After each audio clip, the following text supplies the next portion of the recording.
乡亲啊，继续来看高雄小港一间宫庙举行着中元普渡，其中有一项放焰口的仪式，就是甲普渡的祭品免费来发送，是吸引着大批民众到场，甲这个庙前的广场是挤甲塌甜。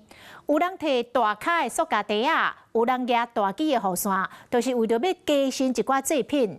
啊，讲这个其中，阁有几啊罐是价值12万的洋酒。 宫庙人员将普渡竞品拢用弹的，民众赶紧神。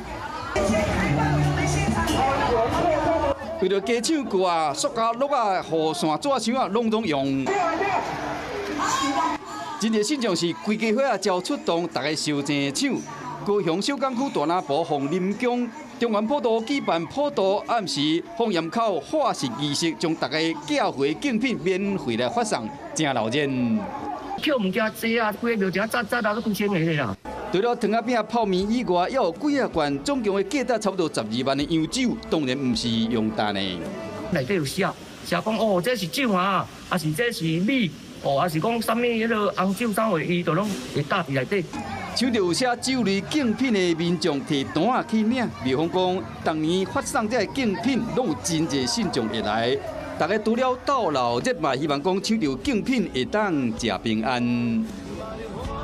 Hello， 我是蒋欣梅。想要抢先掌握最及时的新闻资讯吗？赶快订阅、按赞、开启小铃铛，锁定华视新闻 YouTube 频道。